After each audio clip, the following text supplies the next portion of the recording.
Here's a little follow-up segment to something that we did a couple of weeks ago. Seems like an eternity, right? Seems like a simpler world, a more innocent time when Jamaal Bowman pulled the fire alarm.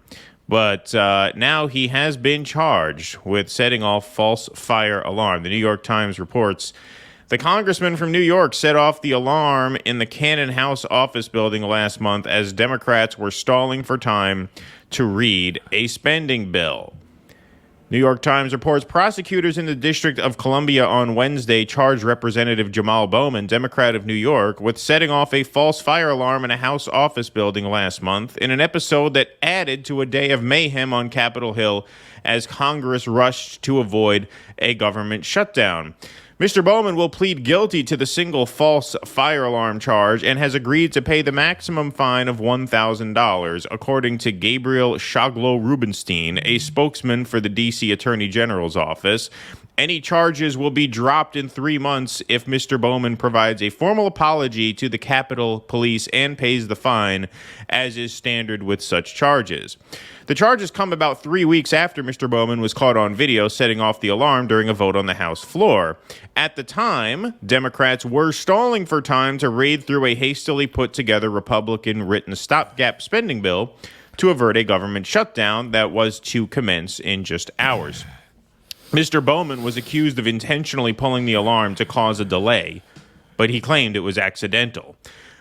Quote, I'm thankful for the quick resolution from the D.C. Attorney General's office on this issue, Mr. Bowman said on Wednesday in a statement responding to the charge.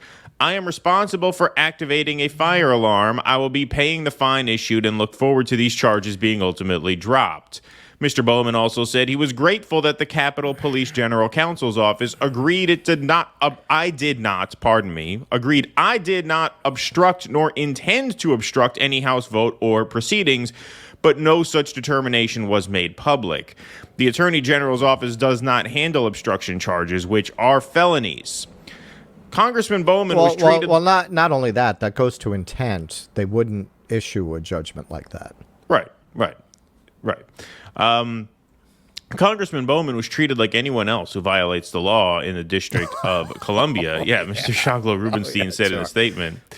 Based on the evidence presented by Capitol Police, we changed the only crime that we have we charged the only crime that we have jurisdiction to prosecute. But let's take a look here. A Capitol Police affidavit states that security footage shows Mr. Bowman trying to push open one side of the exit door. When it did not open, he tried the other side, which did not open either. He then turned to his left, looked at the fire alarm, and pulled it. Okay, so if we remember, what Jamaal Bowman's story is that he was trying to get out of the building so he can get to where he had to get to vote, and the door wouldn't open. And so once he realized the door wasn't opening, he pulled the fire alarm in the hopes that it would open the door that wasn't opening. And according to this New York Times report, his story seems to be true, right? Like when I read this report, I thought, well, there's an affidavit saying that he was trying to get the door open, struggling with the door, and then pulled the alarm, and then presumably struggling with the door some more before ultimately leaving. I didn't see the video. And if you only read this, you would come away with the idea that, yeah, this must have been an honest mistake. I mean, Bowman is the guy who's most likely to make a mistake like this. That's why I always had it in my mind. Maybe he's telling the truth because he's that clownish to the point where if there's any guy there who would make this dummy mistake, it's him. Yeah, his stupidity is the only thing that gave any kind of plausible deniability here. You say, well, this guy's such a fucking moron, maybe. But no, I always thought he probably did it. Because he's a principal. He's a principal. That's part of your training. You have to know how fire exits work. I never bought this. And now, look, this is a trivial matter, and that's part of why we led with this today. These are dark times, and most of our stories are not quite as trivial as this. But if you look at the New York Times report, that is a much bigger matter because here you're seeing in black and white why you cannot trust the news. Well, let's show that. What they're saying here has no relationship to what you're about to see in this video. Right. So here's the actual video, right? They described the video as corroborating Jamaal Bowman's story. Hey, it was an accident, right? I tried to get the door open, then I pulled the fire alarm, and the door still didn't open. Here's the actual video. You tell me if this looks like a guy struggling to get a door open and then hoping that this fire alarm would open the door. Here's the video itself.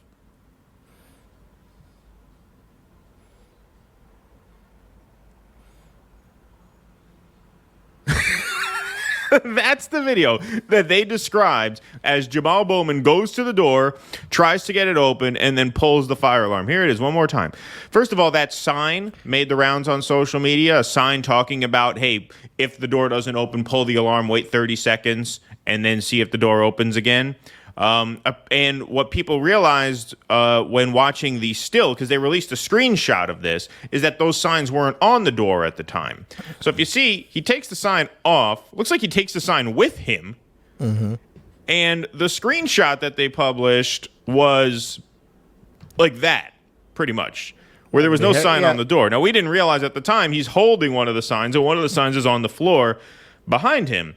But if he were actually trying to get this door open, this video would look like this. There would be a struggle to get the door open on one side, struggle to get the door open on the other side. What's going on? Look around. Okay, is there something I'm not doing? Oh, fire alarm. If he were dumb enough to think, hey, maybe this will work. Maybe that's the Close the fire alarm, and then he would go back to the door and does it open now. He'd be trying to get out. He's not. Look, he walks up to the door very casually. First of all, it doesn't look like he's in a rush. Taking his time. Yank.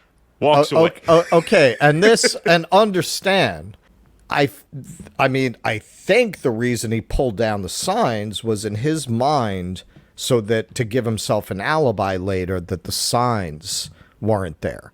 So he didn't know what the doors were. Like, why else would he remove the signs? It doesn't make any sense. What he's got too much blank space on his walls at home. He needed that to take that sign with him. So that's what I think his logic was. Oh yeah, well, officer, somebody removed the sign. I didn't realize what this door was. How stupid do you have to be to think that's going to work? Yeah, no, I mean, it's insane. It's insane. And here he is talking to reporters when asked if he did this on purpose. You did not have any intention to slow things. I mean, Democrats were trying to stall this vote on the House floor. Yeah, hell no. I mean, when I ran into the Capitol, I went to go vote, and someone told me go downstairs. There's a meeting, so I didn't even know that meeting was taking place for the motion to I forgot what the vote was, but yeah. So no, absolutely not. Hell no. The stopgap spending bill. Appreciate it. Pretty big vote. Yeah, didn't even know about it. I had no idea. The confusion that it caused, and I really hate that, Capitol Police and other resources had to be used to respond to this. So I'm really apologetic about that, and I'm going to inform Capitol Police of that. I really hate that part. I'm glad no one was hurt or nothing like that took place. You know what I mean? Yeah. He's very concerned. Yeah, that's just absolutely ridiculous. And of course, a lot of the people who are very upset about the prosecutions of January 6th are pointing out, well, that's what they were prosecuted on, right? Interfering with an official proceeding. That's what he did. Clearly, he interfered with an official proceeding on purpose. I mean, when you watch the video, he clearly did it on purpose. I mean, the video clearly shows he did it on purpose. And that's one of the things, man. You read that New York Times piece. If you didn't watch the video, you would believe what he was saying. Right. It's an honest mistake. Right. Sworn affidavit of him pulling at the door and then yanking the fire alarm. Obviously, the picture they're painting there is that, he was trying to get the door open and he thought the alarm would open the door. Right. Well, even that doesn't excuse doing it. That's why they reported that there's still a fine. It's a misdemeanor, but there's no intent there. What the video clearly shows is, first of all, he didn't look like he was in a rush. He just very casually walked up, took the signs down, pulled the alarm, walked away. He didn't even try to open the door again after he pulled the alarm. Once he pulls the alarm, he just walks away. He didn't even try to get the door open a second time. Here, let me put this up one more time. Sorry, I cleared this out. But let's just look one more time. If you watch, goes up. He goes door. back and to the left. Yeah. Look. Well, after he pulls the alarm, he just leaves. He doesn't try to open the door. He's not trying to get out after that pulling door. the alarm. If he thought that alarm was going to open the door, he'd have pulled the alarm and gone back to the door to back try to and the get door out. to get out. Right. Right. No. So, I mean, this just shows you why all the libs that you talk to are so out of touch with what's actually going on, because this is their news, right? That's why when you say to them that was a betrayal not to vote to raise the minimum wage, they're going to go, but the parliamentarian, they couldn't do it because the parliamentarian, because they read this shit, man. And all the framing tells them what the establishment wants them to know. Again, this is a very trivial thing. To me, the biggest implications of this story are the way the New York Times reported it. Look at that. Look at that. What does that say about how they report everything? Look at how Orwellian that is.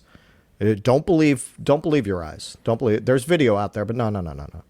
No, this is what happened. And then the libs are supposed to go away feeling like the Democrats represent the rules and the norms. That's exactly how Hakeem Jeffries spun it. And this is not like January 6th. He is being held accountable to the law, and this was an innocent mistake. No, it wasn't. Clearly, it was not.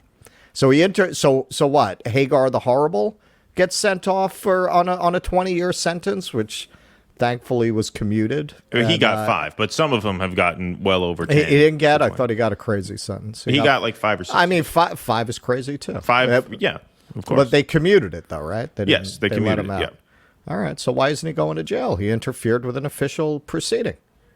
Yeah, no, I mean, look, when you set that precedent, this is what happens, right? I mean, this is how those games all tend to work. And so if there's one thing that came out of this... And this is, just before you continue, this is something, a lot of the right commentators are saying, and they often say when things like this come up, and they're right. Can you imagine if this were a Republican, what the media would be saying? They're right. Oh, of course. They're right. It'd be everywhere. Not just the media, but they'd social be showing media, that libs, video over and over again. He should be thrown out of Congress, right? No. Yeah, no, it was a mistake. Yeah, honest mistake. And he admitted it, and he's sorry, and he's paying the fine. Please clap.